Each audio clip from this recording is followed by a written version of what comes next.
¿Conseguimos ver?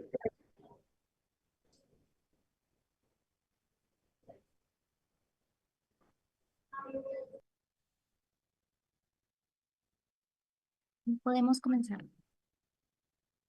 Buenos días, les habla Juan Arroyo, coordinador regional de Lancet Migration para América Latina y el Caribe.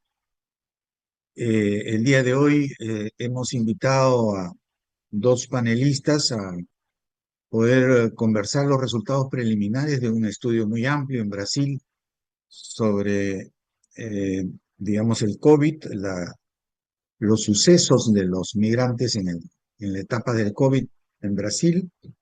Es parte de un conjunto de conversatorios que nosotros organizamos como Lancet Migration, preocupados por la situación de los migrantes y su situación de salud.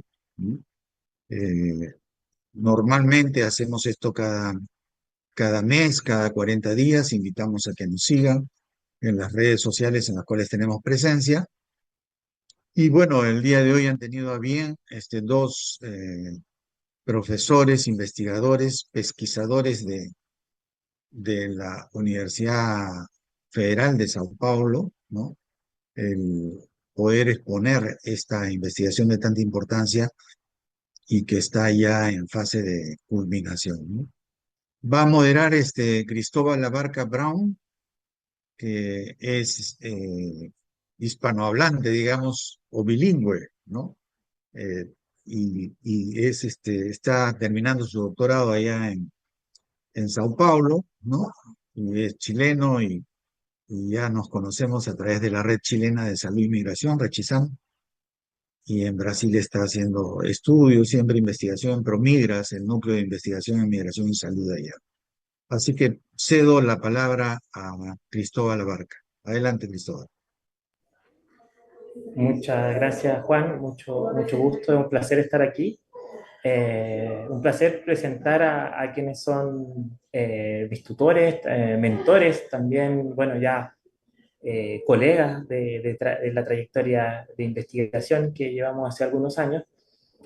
Primero comenzar con Denise, que ella es doctora en antropología social por la Universidad de San Pablo, tiene algunos postdoctorados en la Universidad de Toronto, también en la Universidad Federal de San Pablo, y es profesora asociada de la Universidad Federal de San Pablo, Unifespi, en el Departamento de Medicina Preventiva, y también editora de la revista Interfase Comunicación, Salud y Educación. Por otro lado, también un honor presentar a Casio, quien es doctor en salud pública por la Universidad de San Pablo y profesor adjunto del programa de posgrado en salud colectiva de la Facultad de Ciencias Médicas de la Santa Casa de San Pablo. Ambos han liderado esta investigación en los últimos años, luego del proceso de pandemia que nos tocó vivir, una investigación que tiene por foco el acceso a la salud y vulnerabilidades de los migrantes internacionales en el contexto de COVID-19. Lo interesante es que esto es una investigación en red de colaboración institucional, es una investigación que involucró por lo menos unos 6 estados de un país con las dimensiones de Brasil, un país continental, y con investigadores y becarios y estudiantes de posgrado de cada uno de los estados. Entonces, ahora doy el espacio para los presentadores para poder escuchar algunos resultados preliminares.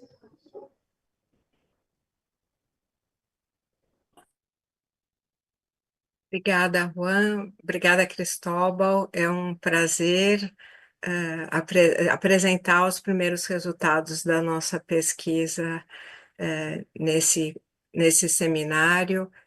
Nós vamos organizar a nossa apresentação. O professor Cássio vai fazer primeiro uma introdução do contexto dos fluxos migratórios no Brasil e do acesso à saúde, e depois eu vou apresentar uma parte dos resultados da nossa pesquisa. Então, agradeço novamente, e eu acho que é uma oportunidade muito grande de troca de conhecimento, de entender a situação e pensar como a questão da saúde e imigração é fundamental para quem estuda processos migratórios. Eu vou compartilhar a tela, vocês só, por favor, me avisem se está tudo certo.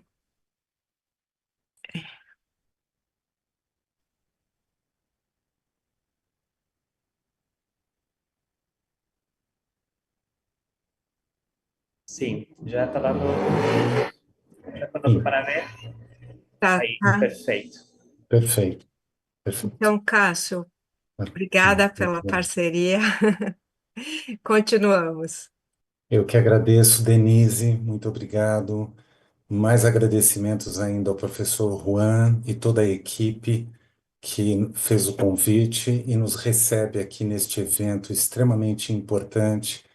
Meus agradecimentos ao nosso aluno, colega e amigo Cristóbal também, por essa participação importante no apoio aqui conosco. Muito agradecido a todos vocês. A todos os presentes, um bom dia e esperamos aqui desenvolver uma apresentação que traga conhecimentos importantes para a gente discutir a questão migratória e a questão da saúde dos migrantes aqui em nosso contexto social, né? Então, esse estudo é coordenado pela professora Denise e por mim, com o apoio da Fundação de Amparo à Pesquisa no Estado de São Paulo, a FAPESP, e também pelo Conselho Nacional de Pesquisa Científica, o CNPq, um órgão federal aqui do Brasil, né? Por favor, Denise. Bom, para começar, a questão do contexto migratório no Brasil. Importante para quem não tem noção, né, para quem está fora daqui do nosso contexto, saber um pouco que dos países da América do Sul e Central, Bolívia, Peru, Haiti e Venezuela são importantes do ponto de vista do movimento migratório aqui para o Brasil. Países africanos como Congo, Senegal, entre outros também fora do ambiente africano, Síria, Afeganistão e Ucrânia também oferecem aí um movimento migratório aqui para o Brasil.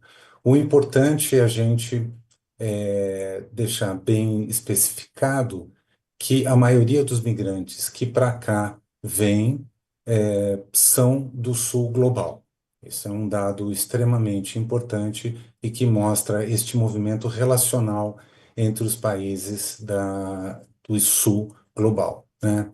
Bom, algum dado aqui nesse gráfico que apresenta um dado importante é que nós temos atualmente, ou a partir de 2025, mais de 1 milhão e 784 mil registros migratórios aqui no país, né? Com um país com mais de 215 milhões, esse número não é tão expressivo, mas é um número expressivo quando a gente vivencia no dia a dia, principalmente a realidade sanitária brasileira, né? O movimento todo que é provocado do ponto de vista da entrada dessas pessoas no Brasil e do acesso aos recursos de saúde, como nós discutiremos mais à frente.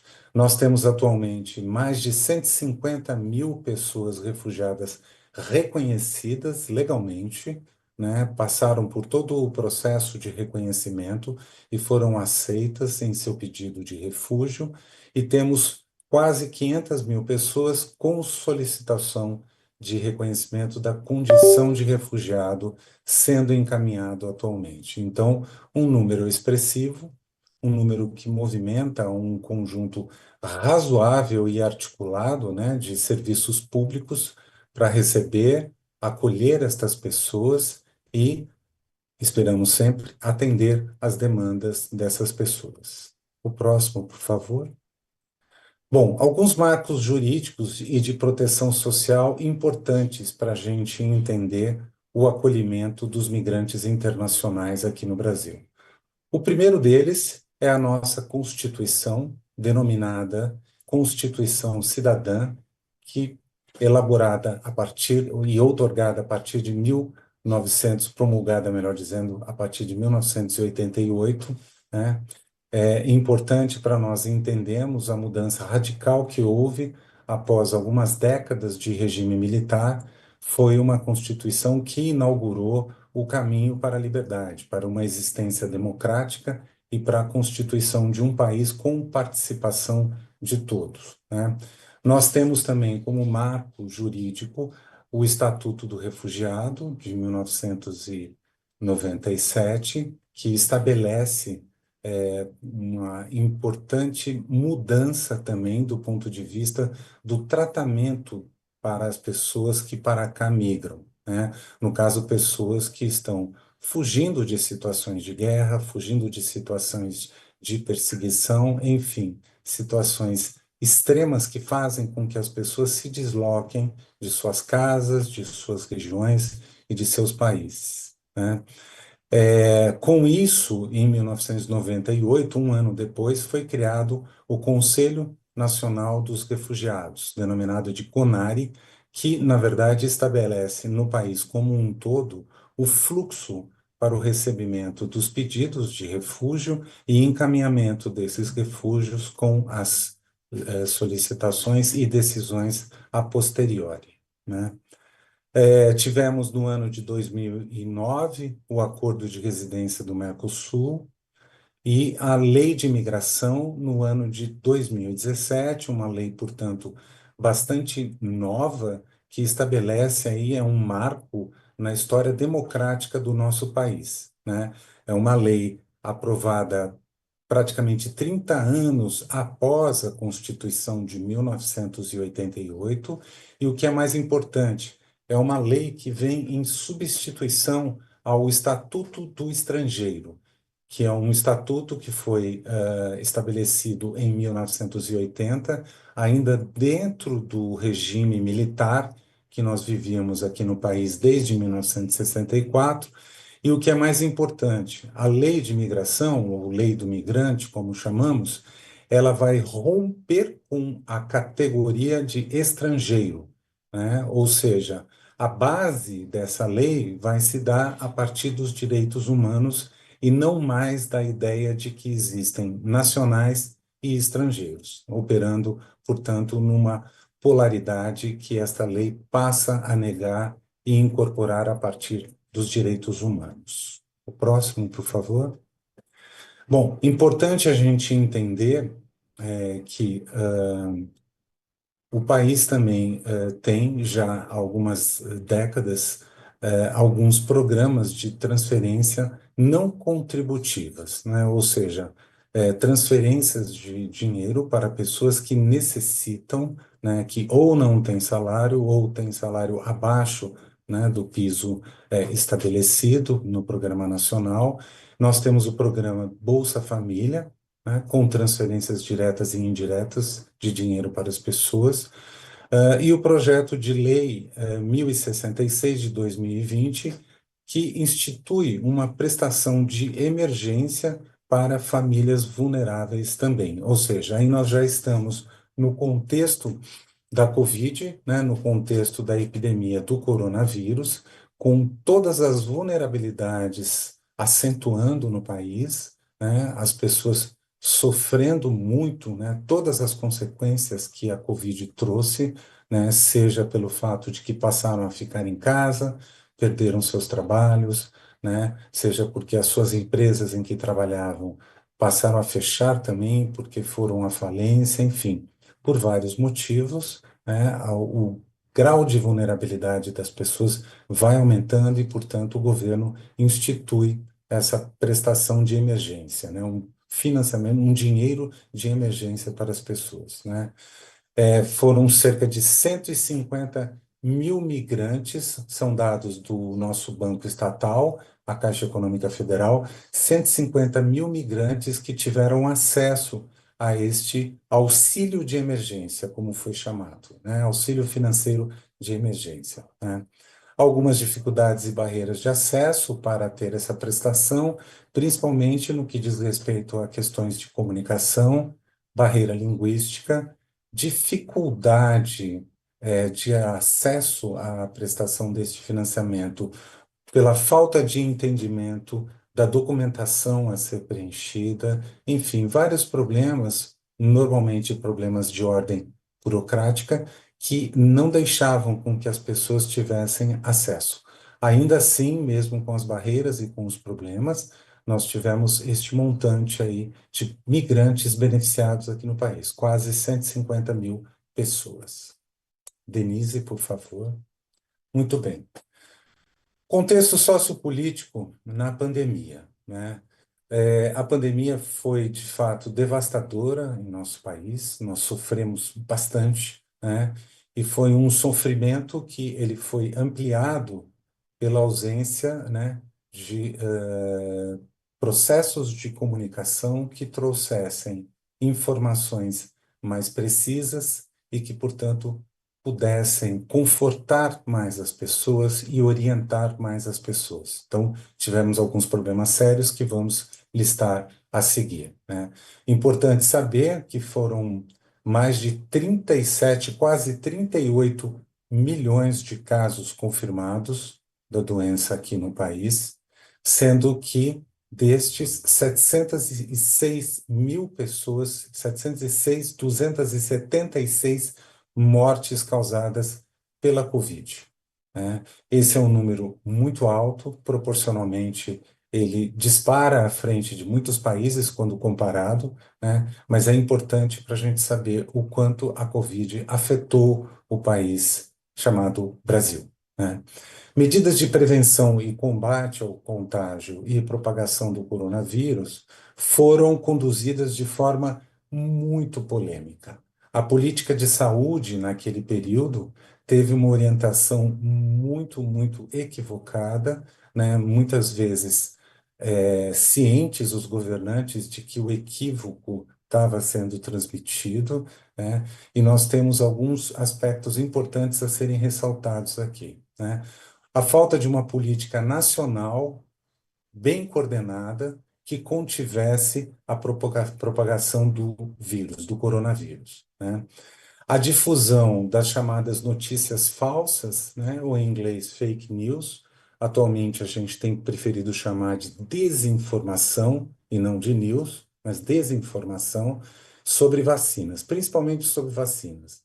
Atraso na tomada de decisão em nível federal e principalmente a negação da ciência, né? A difusão a partir do governo mesmo, né? E de apoiadores do governo que negavam a ciência e que, portanto, negavam resultados científicos e que, portanto, negavam a vacina como uma possibilidade de contenção e saída desta emergência sanitária. Então, foi uma situação muito difícil, foi uma situação que chegamos na calamidade pública mesmo, o dado lá em cima mostra, mais de 700 mil pessoas mortas. A previsão era que cerca de 500 mil pessoas poderiam morrer no Brasil e que 200 mil pessoas seriam mortes evitáveis, desde que o governo tivesse, de fato, tomado as atitudes que deveria ter tomado, né?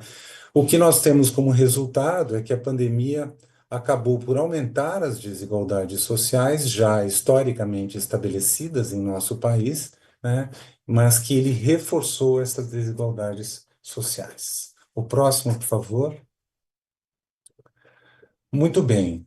O SUS, Sistema Único de Saúde, é uma política de Estado em nosso país. Uma política de Estado que teve alguns antecedentes, mesmo antes da Constituição de 1988. Nós tivemos várias experiências no Brasil, que levaram à formulação e, posteriormente, à organização do Sistema Único de Saúde.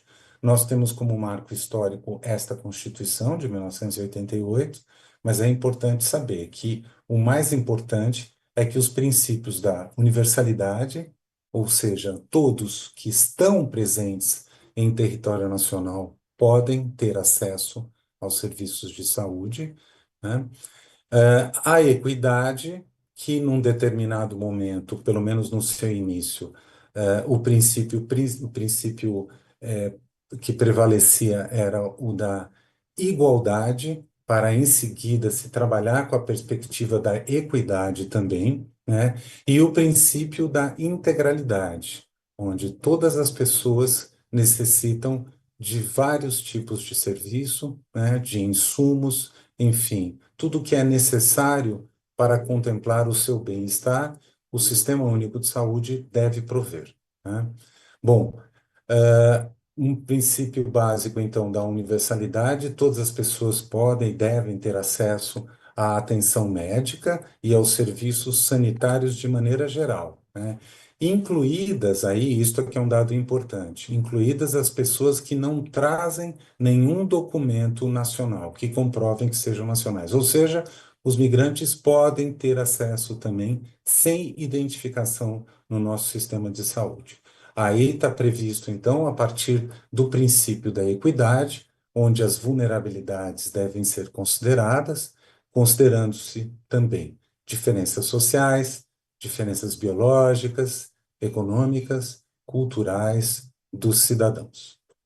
O SUS é a principal fonte de atenção para mais de 75% da população brasileira, incluídos aí também os migrantes internacionais, pelo menos boa parte dos migrantes internacionais, tá? Os 25% restantes utilizam o chamado sistema suplementar, que é o sistema privado, pago, né? Mas o que é importante a gente saber é que em momentos de crise, o aumento do uso dos serviços públicos de saúde, quando foi no período da Covid, por exemplo, aumenta bastante, chegando a 85%. Mas 75% da população usam exclusivamente o Sistema Único de Saúde.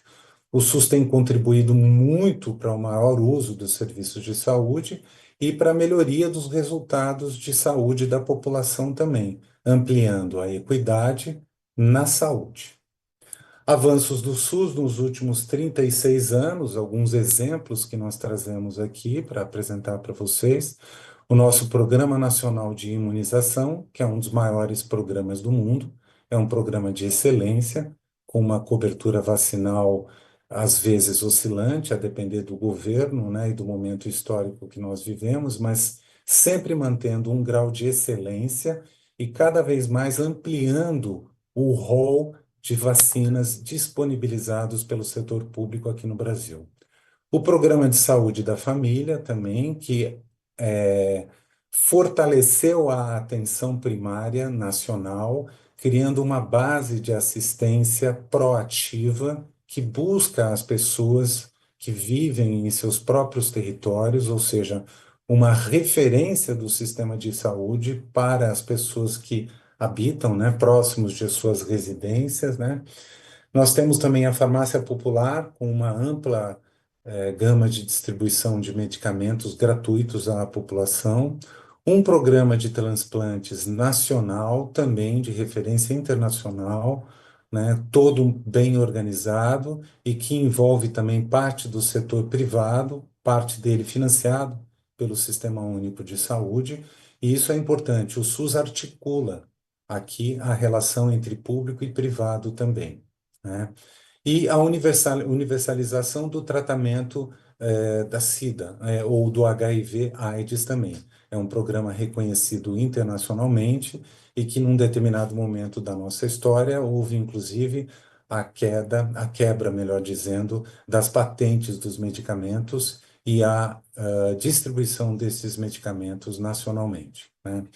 Uma nota técnica de 2024 do Ministério da Saúde instituiu o acesso à saúde por pessoas migrantes. Na verdade, não instituiu, na verdade, procurou melhorar o acesso das pessoas migrantes, refugiadas e apátridas a partir da atenção primária em saúde. Então, foi dada uma atenção especial à organização da atenção primária para que se tornasse mais sensível e nos territórios pudesse observar os migrantes, acolher esses migrantes, registrá-los no sistema de saúde também, né?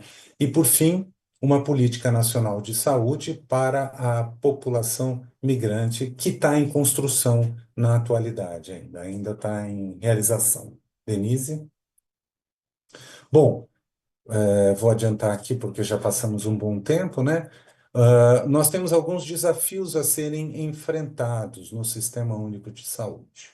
O primeiro deles é recentemente, de pelo menos 10 anos para cá, um desfinanciamento do sistema.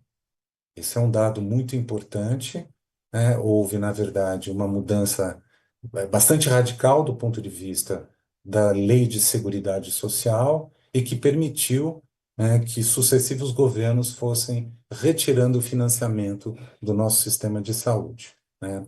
Há também uma influência forte das políticas neoliberais, né, que financiam também os serviços, principalmente a força dos serviços privados de saúde, e que comprometem direitos já estabelecidos constitucionalmente. Então, toda uma ideologia que perpassa em alguns governos, né, a ideologia do neoliberalismo, e que impede que essa política de Estado caminhe para frente. Pelo contrário, né, coloca barreiras e obstáculos bastante fortes para que isso aconteça. Bom, apesar disso, né, apesar dessa queda do próprio sistema, o nosso Sistema Único de Saúde tem respondido com muita capacidade a vários problemas sanitários. Então, um deles é a questão do ingresso, né, hospitalar, principalmente no contexto da pandemia, né, o sistema hospitalar, denominado de nível terciário de atenção, foi bastante requisitado e foi reestruturado para receber as pessoas durante a Covid-19, além de outros recursos também, né? Mas com ênfase também na questão dos serviços preventivos de atenção primária. É, particularmente, o governo anterior a este governo, o governo do presidente Jair Bolsonaro, de 2018 a 2022, se desenvolveu a retórica anti-vacinas. Isto foi muito, mas muito ruim para o país como um todo, né? Houve também problemas na destinação de financiamento para combater a Covid-19. Houve a difusão de dentro do próprio governo de negacionismo científico de maneira bastante intensa, né? E também, por fim, a indicação de protocolos de tratamento para determinadas enfermidades de maneira geral e para a Covid, né, ou coronavírus de maneira particular, sem evidência científica, com o uso de medicamentos como a ivermectina, a hidroxicloroquina, mesmo que não estivessem comprovadas, elas foram muito, mas muito mesmo, usadas como propaganda pelo governo do Jair Bolsonaro, né? Então, foi uma política governamental que priorizou a economia em detrimento de vidas que foram ceifadas pela pandemia, né? E nós denominamos, portanto, de políticas da morte, né? E as mortes, obviamente, se concentraram em populações vulneráveis, particularmente trabalhadores que não puderam parar de trabalhar durante a Covid, né? Trabalhadores normalmente com baixa qualificação. O próximo, Denise, por favor. Bom, por fim, alguns desafios para o nosso sistema. É um sistema universal, descentralizado, com muitas experiências já com bastante êxito em emergências de saúde pública. Essa experiência poderiam ter sido melhor utilizadas como resposta à pandemia, mas devido aos problemas apresentados anteriormente, nós vimos que isto ficou para a história, né? Um aspecto positivo é a estrutura, ou que chamamos também de resiliência existente no SUS. O SUS está enraizado. É um sistema que, de fato, vigorou no país e nós contamos com isso com a participação de governos municipais. Ou seja, nós temos uma municipalização do nosso sistema de saúde que garante intervenções locais, intervenções de saúde pública locais e que garantem, portanto, intervenções de grande escala no país como um todo. Um país que tem dimensões continentais, e também um país com profundas desigualdades sociais, né? Mais de 143 milhões de brasileiros foram vacinados em janeiro de 2022, o que representa 70% da população. Eu passo agora a palavra à minha colega Denise, por favor, para dar continuidade, e termino só dizendo aqui sobre a migração em saúde, que se destaca como um componente importante, daí o estudo que realizamos também para entender, né, se a saúde de fato entra como um direito essencial e promovendo a integração para os nossos migrantes aqui no Brasil, né? O nosso ponto de partida para o estudo é um enfoque interdisciplinar e também intercultural, centrado na garantia dos direitos humanos como base em nosso pensamento e em nossas ações também, né? O acesso à saúde e à integração de pessoas migrantes é tanto uma expectativa, né, quanto uma intenção também da nossa parte. Eu agradeço a todos que me ouviram e passo a palavra a Denise agora. Muito obrigado. Obrigada, Cássio. Então, eu vou continuar apresentando uma parte da nossa pesquisa que se intitulou Acesso à Saúde e Vulnerabilidades dos Migrantes Internacionais no contexto da Covid, uma investigação interinstitucional em rede colaborativa. Gostaria de começar agradecendo a nossa equipe. Nós fomos uma equipe que chegou a 37 pessoas na pesquisa de campo. Então, nós começamos com 13 pesquisadores e acabamos incorporando mestrandos, doutorandos, iniciação científica, outros pesquisadores, e foi uma experiência bastante desafiadora, mas ao mesmo tempo muito enriquecedora. Nós aprendemos muito como grupo, então os resultados são, eu agradeço a participação de todas as pessoas que se envolveram na pesquisa. Então, como objetivo geral da nossa pesquisa, a gente buscou entender como identificar os problemas relacionados ao acesso à saúde e à proteção social dos migrantes e refugiados internacionais. E também buscamos contribuir para as políticas públicas em relação às necessidades dessa população no contexto da pandemia. Como objetivos específicos, nós buscamos também identificar os dispositivos municipais, não é, de acolhida e proteção social, identificar as políticas de Estado relacionadas à proteção social, recolher também informações sobre as condições de saúde dos migrantes e refugiados na Covid, investigar como se produz, como ocorre o acesso aos serviços de saúde por parte da população migrante e refugiada, e, por fim, explorar os vínculos entre a migração, os direitos humanos e a saúde. É um projeto em rede colaborativa e foi muito interessante porque nós construímos essa rede e que teve o desafio de sempre ter que dialogar as diferentes perspectivas, as diferentes formações teóricas, as diferenças dos fluxos migratórios, as diferenças dos contextos dos locais da pesquisa.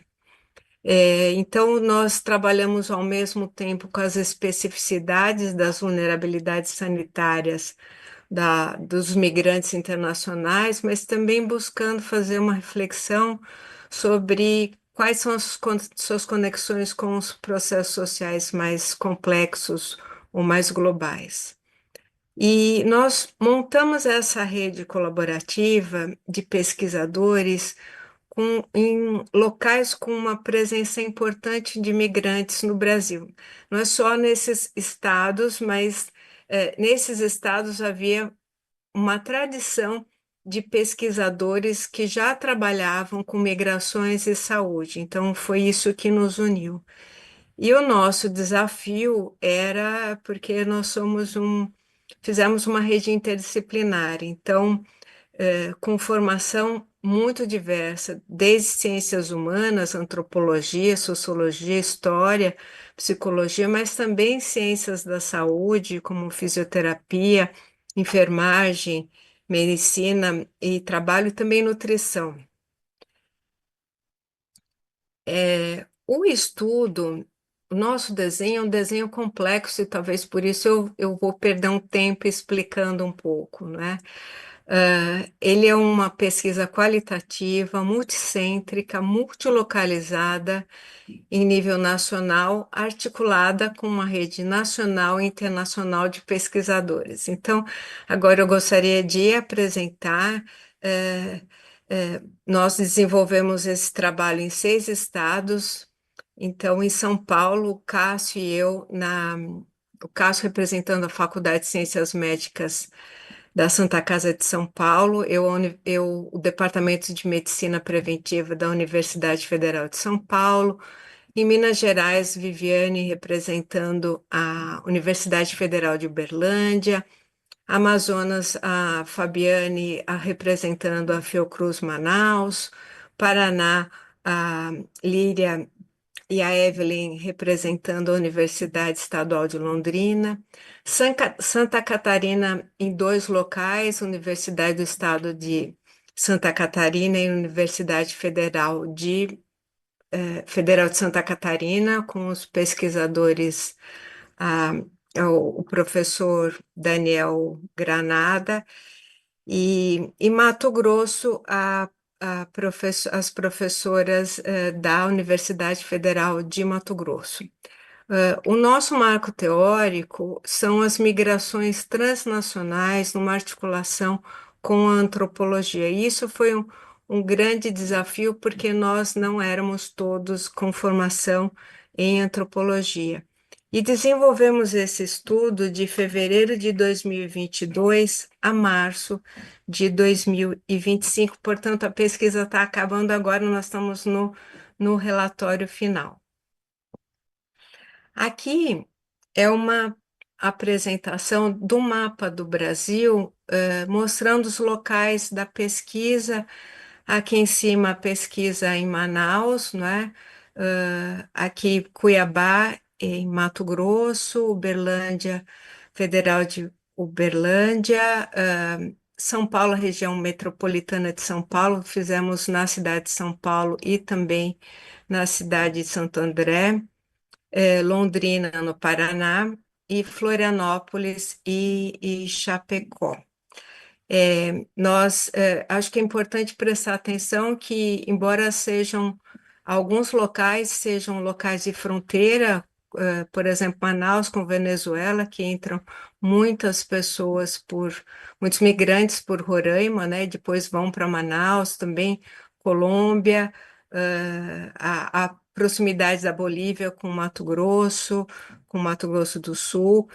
Mas os fluxos migratórios no Brasil e os haitianos, obviamente, né, que aqui não coube no mapa, mas que vêm e acabam chegando aqui no Brasil, que estão espalhados em vários fluxos, em vários locais.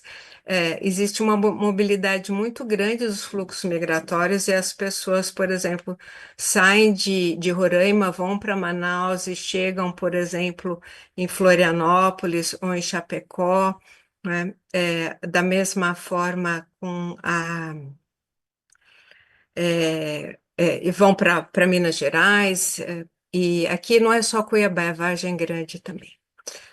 Então, assim, uma dimensão, eu acho importante pensar que é um projeto que ele não tinha um fluxo migratório único, ele tinha vários fluxos migratórios e com contextos locais muito específicos de integração, de inserção dos migrantes, e com realidades muito distintas de cada local, que a gente teve muito cuidado em trabalhar.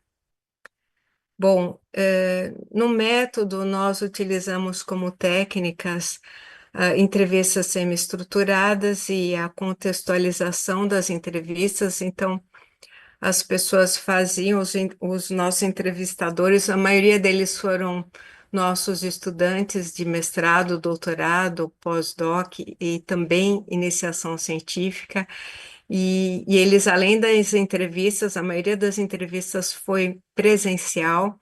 Eles faziam uma contextualização da situação da entrevista, então do local de moradia, das condições de vida, de como foi essa entrevista.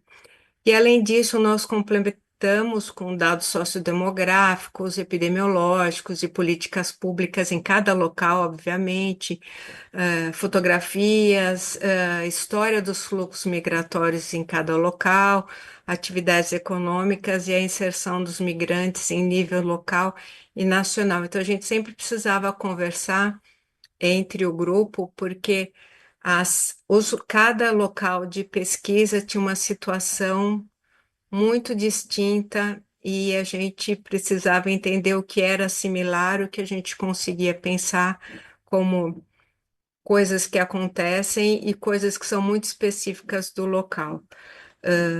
Nossa pesquisa de campo, ela foi feita de outubro de 2022 a setembro de 2023, e o roteiro da nossa entrevista, que era um roteiro bem amplo, as entrevistas elas duraram em média 50 minutos, mas tivemos entrevistas que duraram 2 horas, 40 minutos, elas foram, na maioria, com mais de meia hora, né? E aí nós abordávamos dados sociodemográficos e socioeconômicos, como é que era o acesso à saúde no país de origem, como é que eram os modos de vida e o acesso à saúde no Brasil durante a pandemia, como é que eles estavam vivendo, se tiveram experiências de adoecimento por Covid, deles ou de pessoas que conheciam, como é que era o acesso aos sistemas de proteção social e bem-estar, se estavam trabalhando, como estavam trabalhando, a renda, como estavam morando, as moradias e as políticas públicas dirigidas para a população migrante, se eles conheciam também. Nós selecionamos os nossos interlocutores que, como a nossa rede de pesquisadores já tinha tradição de trabalhar com migrantes e saúde, então a maioria das pessoas já tinha contatos com instituições pró-migração e também muitas vezes um indicava o outro. Nós estabelecemos por critério ter ao menos 1 ano de residência no país, teria que ter vivido a pandemia, poder se comunicar em português e ser maior de idade. E também consideramos que seria importante pensar uma divisão de gênero que contemplasse as especificidades da pandemia entre as mulheres. Nós realizamos, então, 20 entrevistas semi-estruturadas em cada estado. Nos locais, né, região metropolitana de São Paulo, em Florianópolis e Chapecó, em Uberlândia, Londrina, Cuiabá e Várzea Grande e em Manaus. E uma questão que para nós sempre foi a gente precisou pensar muito, refletir, era sobre a diversidade das nacionalidades em cada estado. Então, cada núcleo, cada local de pesquisa, né, que tinha um coordenador, definiu, escolheu os interlocutores que tinham maior presença no local por critérios demográficos, históricos, econômicos e sociais. Então, nós fizemos 14 entrevistas com migrantes internacionais em cada um desses 6 locais, 2 com representantes de organizações da sociedade civil, 2 com representantes do poder público, seja de saúde ou assistência social, e 2 com profissionais de saúde que atendiam migrantes. Então, no total, nós realizamos 120 entrevistas, sendo 84 migrantes e 36 eram os outros atores dessas categorias.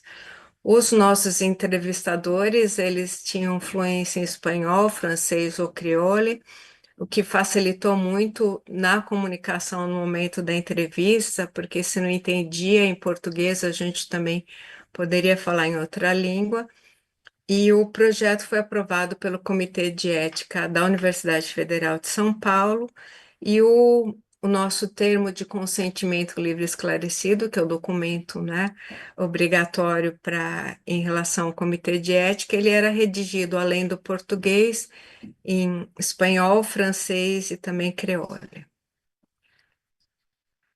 E como nós fizemos essa análise desse material tão grande? Então, nós decidimos duas dimensões de análise. A primeira é uma dimensão considerando as especificidades de cada local, que nós faremos uma análise artesanal local, respeitando tanto as diferenças regionais, como o enfoque teórico e das linhas de investigação de cada pesquisador em cada local. E uma segunda forma de análise foi uma análise mais global, que nós pegamos todo o material de todos os locais e, com a ajuda de um software, a gente fez uma organização e pré-análise desse material. E a transcrição dessas 84 entrevistas, ela deu mais de 2.200 páginas, e elas foram codificadas por 3 pesquisadoras, e nós criamos um livro de códigos, e esse material ele está disponível para análise. E esse material ele permite uma análise com um recorte geográfico, então eu posso analisar só Londrina, só São Paulo, só Uberlândia, mas também eu posso analisar os dados do Brasil inteiro, eu posso analisar só mulheres, só homens, eu posso fazer um recorte por nacionalidades. Então, a gente tem uma pós-doc que está trabalhando com mulheres venezuelanas, e também por gênero, por status migratório, enfim, nós consideramos que nós podemos fazer, tem muita produção de material que precisa ser analisado ainda, e essa segunda análise, ela permite que nós façamos esses recortes e para fazer a análise com a discussão teórico-conceitual. Agora, eu queria contar brevemente sobre alguns dados bem geral da nossa pesquisa. Embora cada local tivesse um fluxo migratório, no fim, os nossos resultados gerais, eles refletem um pouco, né, a importância de alguns fluxos migratórios em nível nacional. Por exemplo, a importância da migração venezuelana hoje no Brasil, foi quase metade dos nossos entrevistados, a migração haitiana também, e boliviana. E também tivemos representantes da Colômbia, Angola e Síria. Um dado importante que nós estamos trabalhando é a questão do emprego durante a pandemia. De uma maneira geral, quando a gente olha esses dados, parece bom que eles estavam trabalhando formal ou informalmente, mas nós ficamos bastante preocupados porque os dados mostram que muitos dos empregos que essas pessoas trabalharam durante a pandemia eram empregos que havia uma grande exposição à contaminação por Covid. Então, entregadores, pessoas que trabalhavam em serviços gerais, serviços que envolviam contato com muita gente. Nós temos o caso dos frigoríficos em Chapecó, em que a maioria das pessoas eram migrantes e que adoeceram, então o fato de estar empregado também pode levar a uma interpretação, e deve, de que eles estavam mais expostos e menos protegidos, né, durante a pandemia. Um outro dado interessante aqui também é sobre raça e etnia. Nós perguntamos como é que eles se identificavam, e a grande maioria aqui, quase 80%, se identificou como raça preta, negra ou parda, mestiça e morena. E essa é uma discussão que a gente teve durante a Covid, que as populações né, racializadas são as que mais se infectaram pelo Covid, a mortalidade foi maior, tem estudos mostrando isso. Nós não temos dados sobre essa informação de nacionalidade nos registros de atenção à saúde, mas imaginamos que também que a questão da raça impactou na contaminação por serem populações mais vulnerabilizadas. Quanto ao SUS, que o Cássio apresentou, né, o nosso sistema de saúde, havia uma pergunta se usava regularmente o SUS, e a grande maioria dos nossos interlocutores usa o SUS, né? Mas também nós estamos pensando, desenvolvendo algumas questões que apareceram nas entrevistas, por exemplo, medo de ir para o hospital, medo de acessar, não entender como o sistema funciona, como que era o fluxo, por exemplo, com contaminação por Covid, não falar a língua, uma das pessoas, por exemplo, às vezes as mulheres não falam a língua, uma pessoa não fala a língua e tinha que isolar e não pode ter acompanhante, então muito receio de acessar o sistema pelas barreiras também que o sistema não entende os migrantes. Também um dado importante é que 87% se vacinou, mas e quanto às doses da vacina, 45% completou o esquema de 3 ou mais, né, até o momento da pesquisa. E uma questão importante é pensar naquela contextualização sociopolítica que o professor Cássio descreveu, como que estava a situação no Brasil. Havia muita desinformação em saúde, havia muita desconfiança em relação às vacinas, não é? Também parte dos migrantes que se vacinaram informou que eles aceitaram a vacinação porque o trabalho exigia a vacinação, senão não se vacinariam, né? Era obrigatório. E também a questão das informações transnacionais, são famílias transnacionais, então a informação sobre as vacinas também era discutida, né, com pessoas que estavam em outros países, que migraram para outros países, não necessariamente estavam no Brasil.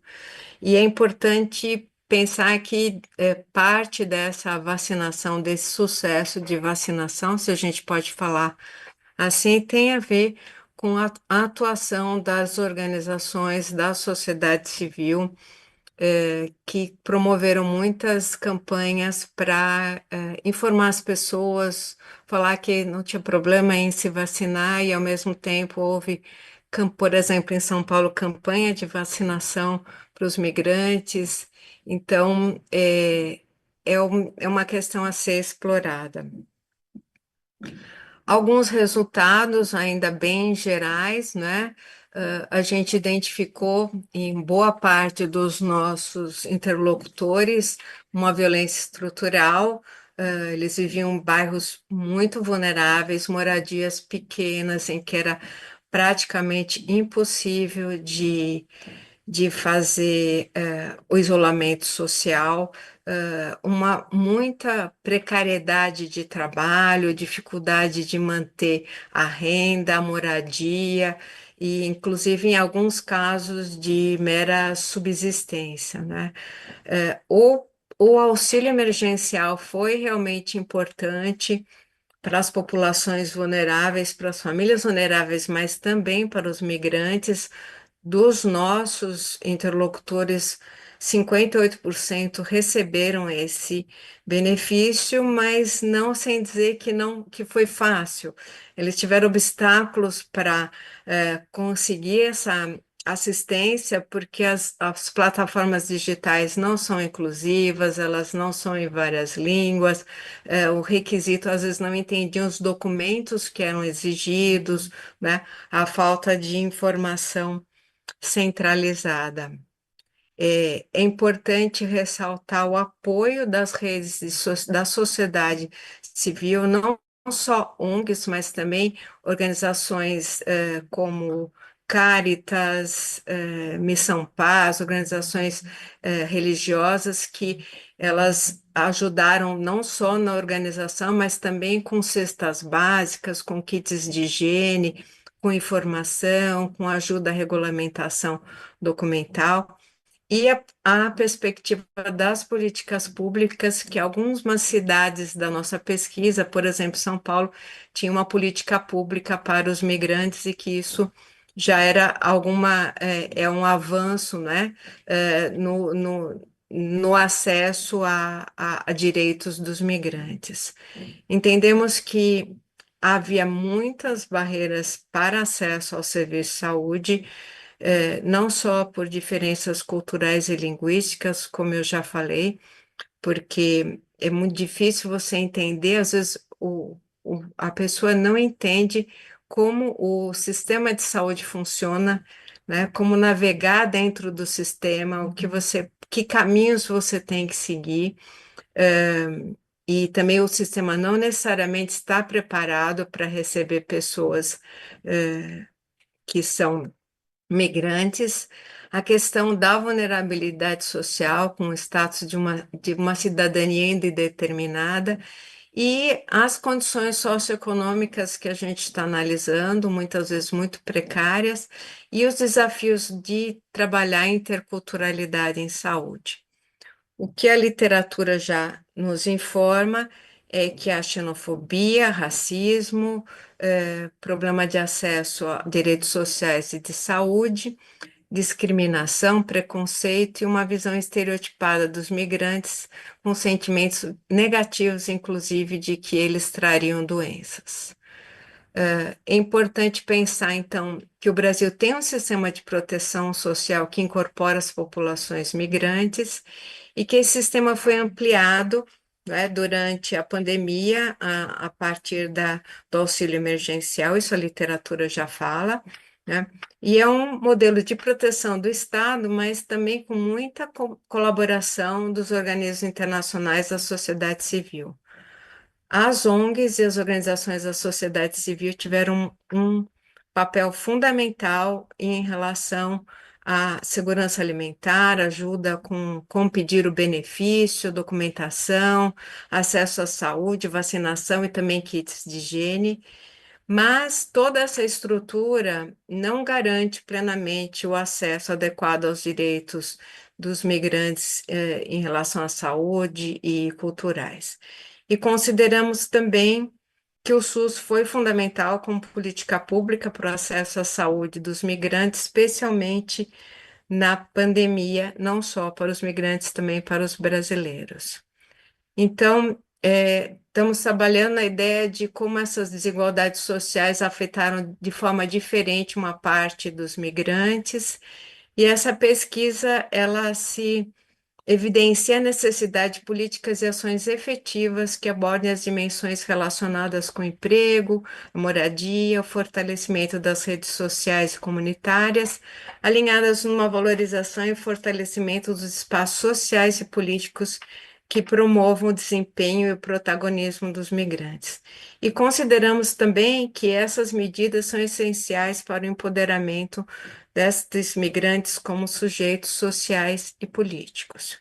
Aqui são algumas das nossas produções, do projeto, alguns artigos, alguns capítulos de livro, e ainda estamos trabalhando bastante, ainda temos vários artigos submetidos, estamos discutindo, e gostaria também de agradecer, acabei esquecendo de referir que nós tivemos 3 consultores internacionais, o professor Alejandro Goldberg, da Universidade de Buenos Aires, do CONICET, o professor Jeffrey Lesser, da Emory University, e o professor Eduardo Siqueira, da Universidade de Massachusetts, Boston.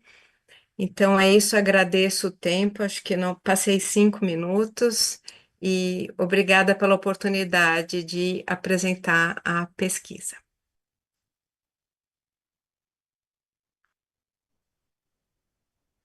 Muito obrigado, professora Denise. Muito obrigado, professor Cássio, pelas apresentações. Por enquanto, estão chegando algumas perguntas pelo chat do YouTube que as pessoas estão nos olhando. Eu vou tentar passar para vocês, perguntar aquelas perguntas, mas por enquanto eu já queria tomar a palavra antes de me referir a aquelas perguntas, perguntar diretamente para vocês algumas questões que eu acho que são interessantes para nossos colegas na América Latina, que é contextualizar um pouco a mais sobre o SUS y sobre o SUAS, sobre el Sistema Único de Salud y el sistema de asistencia social que tiene Brasil.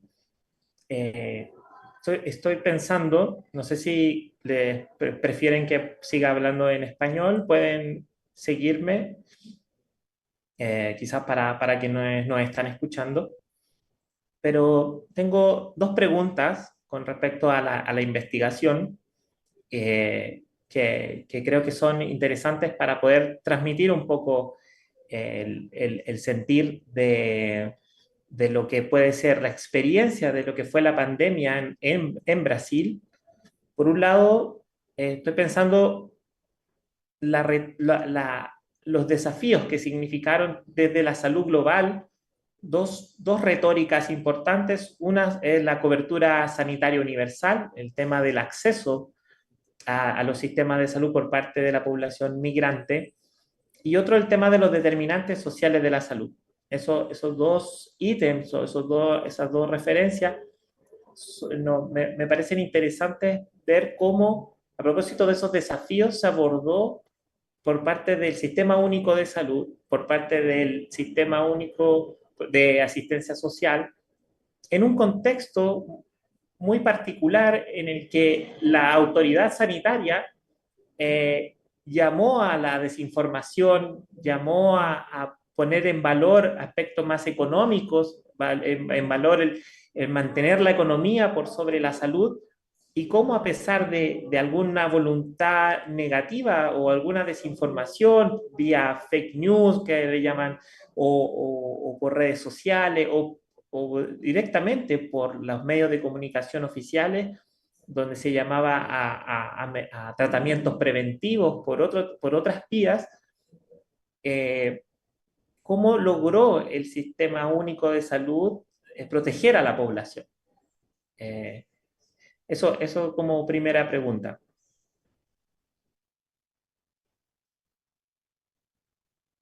Quer falar, Cássio? Daria um curso essa sua pergunta. São várias perguntas. Muito obrigado, Cristóbal. Eu, assim, peguei alguns elementos aqui, né, e vou tentar trazer aqui uma reflexão sobre essa situação. Agora, eu acho que o ponto de partida é a nossa Constituição de 1988, ela inaugura o que nós chamamos de políticas de seguridade social. A seguridade social, ela é uma política cidadã, ela é pautada na universalidade, na inclusão, portanto, de todas as pessoas, e ela constitui, na verdade, não só a estruturação da política de saúde, mas a política de saúde associada, como você bem disse, ao Sistema Universal de Assistência Social, portanto, uma política de assistência social com foco na proteção das pessoas, né? E associado a isso, o sistema de previdência social também. Então, nós tínhamos, na verdade, um arcabouço conceitual, mas prático também, bastante importante. Então, tem uma série de discussões, obviamente, que a gente não vai abrir aqui, eu nem me sinto competente para isso também, mas que envolvem, nesta unificação, toda a complexidade da seguridade social e a própria questão do financiamento também, que envolvia esses três elementos da previdência, da assistência social e da saúde também. Então, apesar das dificuldades, nós caminhamos no sentido de estabelecer essa política geral, uma política macro, né, de assistência às pessoas, com foco na proteção social, né? Com isso, eu passo para outra parte da sua pergunta, que é a questão dos determinantes, né? O nosso sistema é um sistema que não só é estruturado nacionalmente, mas um sistema com conexões internacionais bastante importantes. Então, as agências internacionais estão muito articuladas com o nosso sistema de saúde. Eu falo particularmente da OMS e da UPAS também. Com isso, a gente tem todo esse movimento que ocorre de cerca de 30 anos para cá, pelo menos, né, da chamada saúde global. Ele desemboca aqui no nosso país com muita força. Então, a questão dos determinantes, por exemplo, não é só uma questão no plano conceitual, ela é uma questão no plano prático. Ou seja, o próprio sistema de saúde está estruturado a partir deste referencial, que é um referencial que procura contemplar a totalidade da existência das pessoas e procura dar, portanto, respostas aos problemas identificados a partir das análises propiciadas pelos determinantes sociais, né? À parte outras questões teóricas, que eu acho que não valeriam a pena ser colocadas aqui neste momento, eu acho que vale a pena citar isso, essa conexão com a saúde global e a importância de como isso se reverte aqui internamente no país como um benefício mesmo, né? E mais do que isso, eu acho que terminando já a minha fala, a questão do estabelecimento de um sistema, particularmente o Sistema Único de Saúde, com muita força e com muita resiliência, né? Cheguei a colocar também na minha fala inicial a questão da municipalização. Esse é um ponto importante, né? Porque a municipalização, ela diz sobre o grau de participação e o grau de distribuição do poder político, portanto, da descentralização das ações em saúde e das formas de financiamento, né? E a responsabilização dos municípios relacionados aos cuidados em saúde, em particular agora a questão da saúde, né? Então, nós tivemos algumas décadas, né, pelo menos até a Covid, né, de 1988 até a Covid, 3 décadas, né, de estabelecimento e de crescimento e de enraizamento de um sistema de saúde que já dava respostas muito importantes às questões sanitárias da população brasileira, né? Eu acho que com isso criou-se uma barreira para a própria durante o período da Covid e uma barreira também para aqueles que eram anti-sistema. Isso que é importante. Aqueles que eram anti-vacina, aqueles que eram e são anti-ciência, eles são anti-políticas públicas universais, de maneira geral também, né? Então, o próprio sistema manteve-se como resistência, sem contar, obviamente, a participação do movimento social, a participação de acadêmicos, de políticos envolvidos diretamente com o sistema, que também fizeram todo o esforço de manutenção do sistema. Parte da mídia também, da nossa mídia, seja ela televisiva ou mídia, outras formas de mídia também foram importantes para isso, né? Mas, enfim, eu acho que, não sei se eu contemplei aí as suas questões. Sí, muchas gracias, profesor Casio. Quería justamente aprofundar con respecto a la función que cumplió el Sistema Único de Salud en Brasil. Pasando a algunas de las preguntas del chat de nuestro público, e intentando unir y quizás continuando con parte de la respuesta que tiene que ver con la municipalización, ¿hay algún interés por parte de la gente que nos está escuchando que al ser un estudio de carácter federal, se preguntan si existieron o existen diferencias en el acceso a los servicios de salud por parte de los migrantes en cada estado? O sea, y uniéndolo con otra pregunta, si este estudio puede servir como referencia para otras ciudades u otras realidades similares. Entonces, ambas preguntas que tienen que ver con las ciudades o la diferencia entre los estados y a propósito también de lo que se hablaba de la municipalización, hay un interés de entender, claro, esa magnitud de lo que significa Brasil en sus proporciones continentales y qué diferencia hay interna y si se pudieran observar alguna diferencia en el acceso. Eu vou, Cássio. Obrigada pela pergunta. Eu vou começar pela primeira, né, da como esse estudo pode servir para referência. Então, esse é um grande desafio, porque nós, inclusive, um dos artigos que nós submetemos foi sobre o método e o processo de pesquisa de uma rede interdisciplinar, né, e multicêntrica.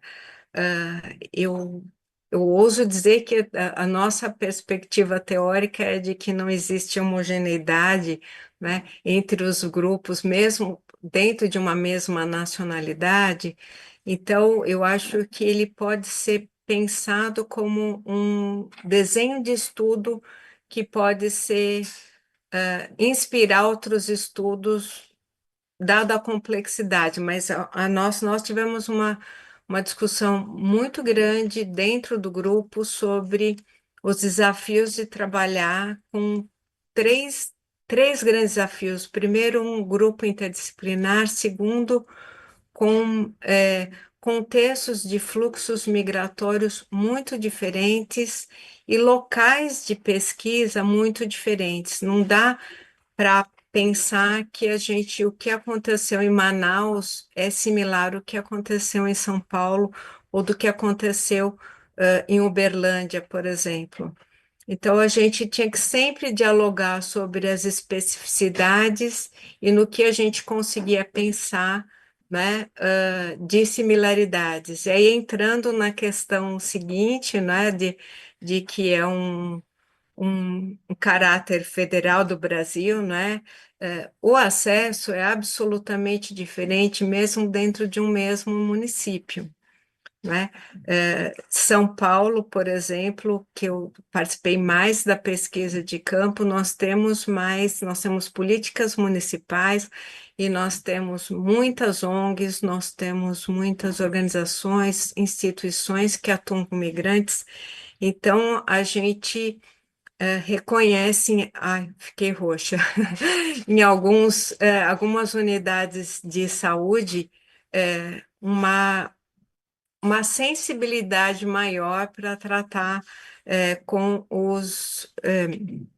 pessoas migrantes, mas ainda é um grande desafio, mas existem políticas, existem uma tentativa de aproximação. Tem lugares no país que estão chegando os migrantes e as pessoas não foram treinadas para isso, né? E eu acho que entra até na próxima pergunta, né? Que recomendações, né? Para a gente propõe para melhorar o acesso à saúde dos migrantes em futuras crises sanitárias. Eu acho que não só em crises sanitárias, mas o acesso à saúde de imigrantes, ele tem que preparar o sistema de saúde para recebê-los. Do ponto de vista formal, legal, ele está preparado, não é? Mas a gente identifica nos estudos, tanto os nossos como de outros pesquisadores, que tem muito preconceito, tem xenofobia, tem racismo, tem compreensão, um aspecto que a gente está trabalhando bastante é sobre a interculturalidade, os desafios da interculturalidade. Então, eu acho que a perspectiva desse estudo, que é um estudo que tem uma abordagem antropológica de fundo e das migrações transnacionais, faz com que a gente olhe que não dê para criar grandes protocolos que não sejam aqueles que em algum momento informem o sistema de saúde, os profissionais e façam treinamentos para eles entenderem os desafios da integração, do acesso, da proteção social e do acesso à saúde de imigrantes internacionais. Não sei se eu respondi, eu vou tirar e pôr o vídeo porque esse rosa está demais. Obrigado, profesora Denise.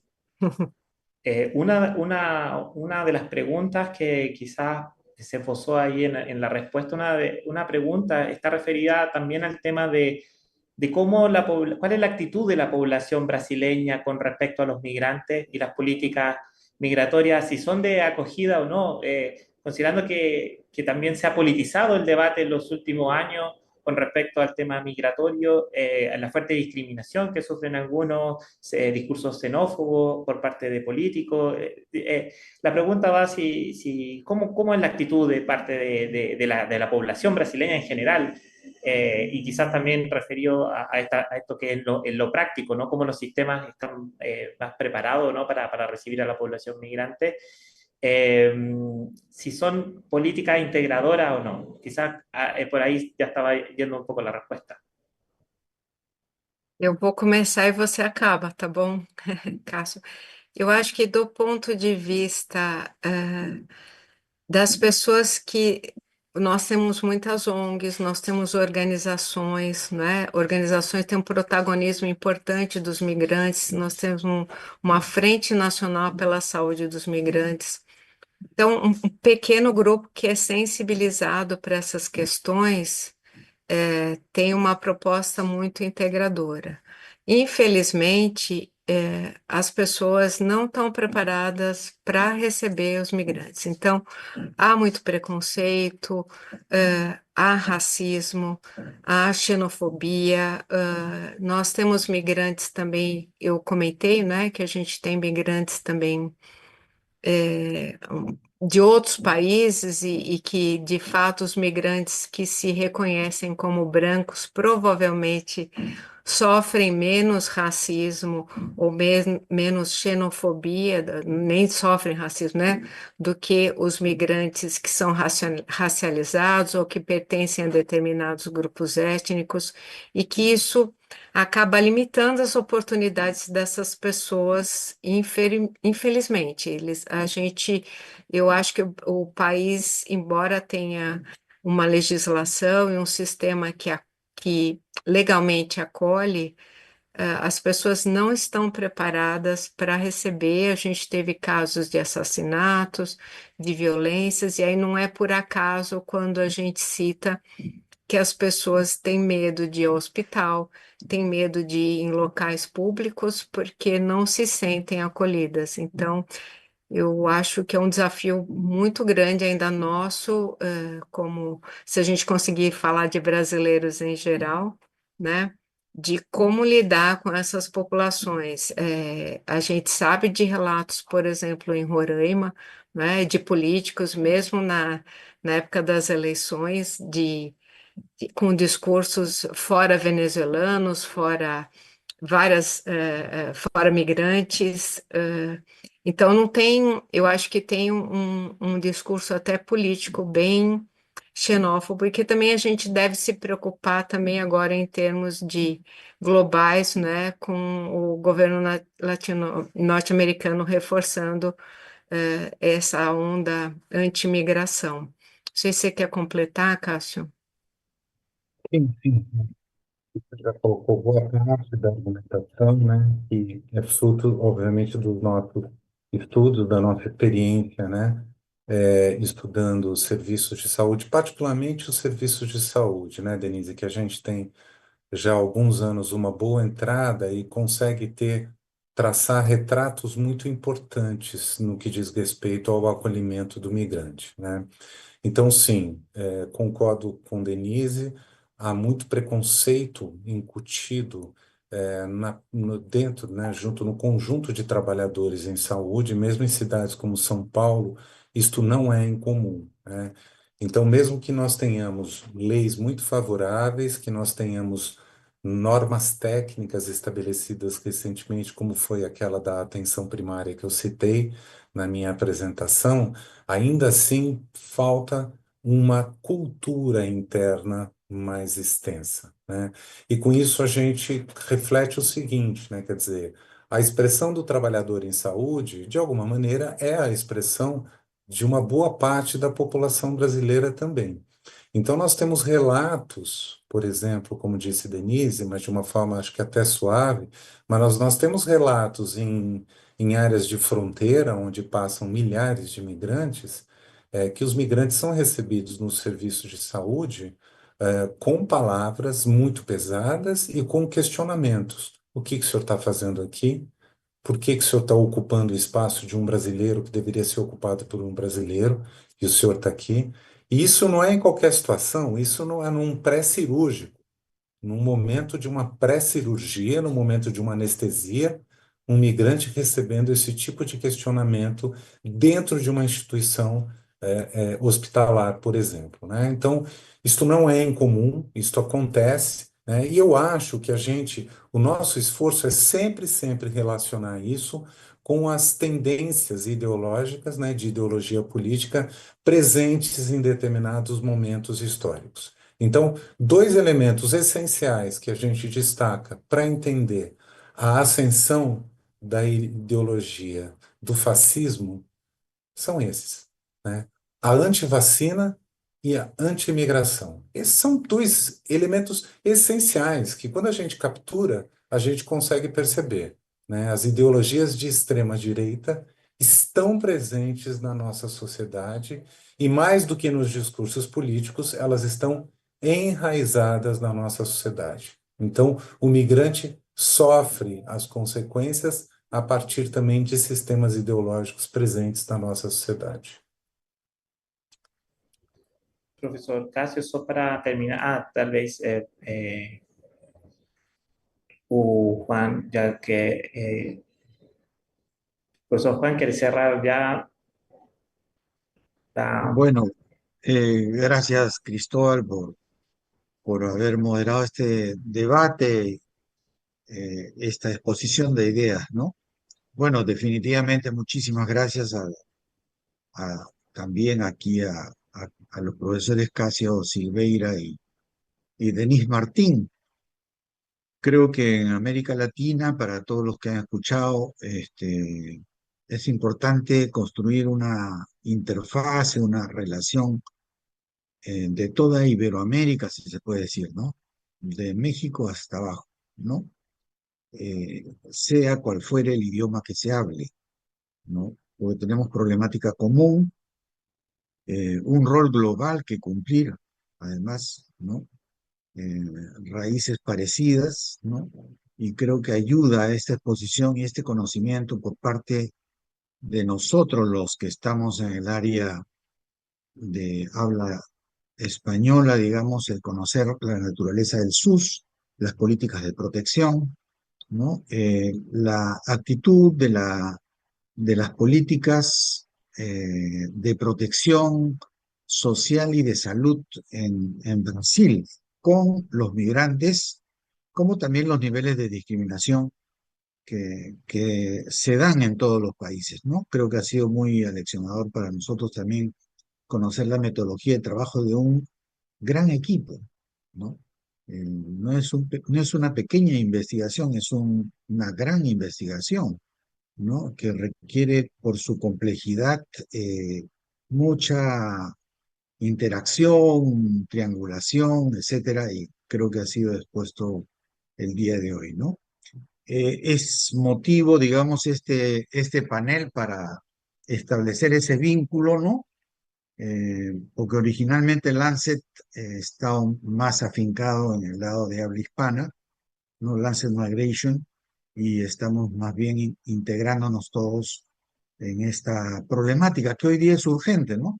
Porque las migraciones no son un tema marginal hoy día, son un tema muy puntiagudo de debate, ¿no? Y en donde necesitamos, pues, ver todas las experiencias de los países, ¿no? Como está haciendo Colombia, que está con 3 millones casi de migrantes venezolanos, cómo está haciendo México con esa frontera tan difícil con Estados Unidos, cómo están haciendo los países centroamericanos tipo Honduras, Salvador, eh, ¿no? Y otros más como Guatemala, en donde hay grandes flujos migratorios hacia el norte y hoy día flujos de devolución, ¿no? ¿Qué está pasando con el Darién, ¿no? Y Panamá, ¿no?